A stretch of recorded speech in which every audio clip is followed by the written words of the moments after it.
From the weather team you can trust, here's Chief Meteorologist Eric Snyder. It's looking a little bit like a snow globe out there tonight across parts of the area. We're out in Wayne County. This is towards Sodus Point, where some light lake effect snow is flying around.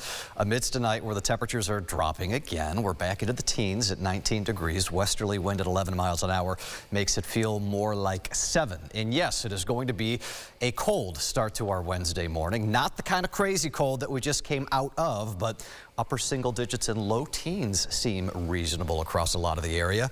That's actually a pretty decent radar presentation of lake effect right now. I don't think it's going to look this way all night long. I do think for at least these next few hours, could you pick up a fluffy inch or two out of this?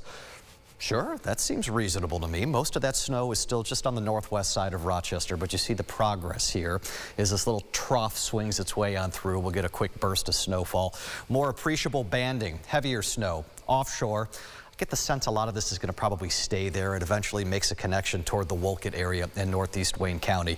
Wayne County, for what it's worth, the only county in our viewing area that has any kind of advisory out of that, winter weather advisory, set to run through tomorrow. And you see overall, yeah, the Great Lakes are producing their own homegrown snow, but nothing widespread. This is actually a kind of quiet couple of days headed our way. We get a chance to collect ourselves, catch our breath, and hopefully not entirely forget how to contend with the cold, because we're going to be tested again with that going into our weekend.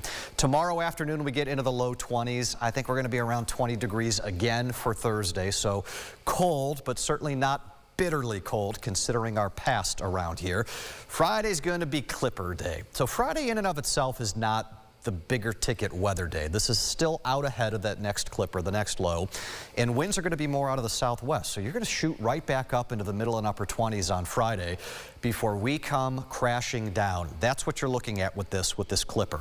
More often than not, these clippers don't have that much moisture. They're kind of zippy. They get in and out pretty quickly, and they don't produce that much snow. Maybe an inch or two of snow out of this on Friday.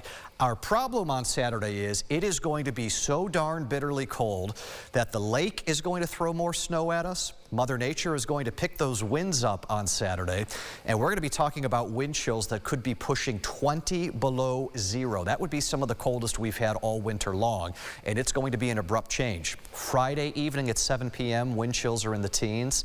This is Saturday morning. The Euro continues to suggest 20 below, maybe 25 below zero chills, even across the Finger Lakes and the southern tier. And all of this comes courtesy of, I guess I can't really even call this a glancing blow. It's not going to affect that many people, but in the Great Lakes in New England, we are parked dead center with that Arctic air.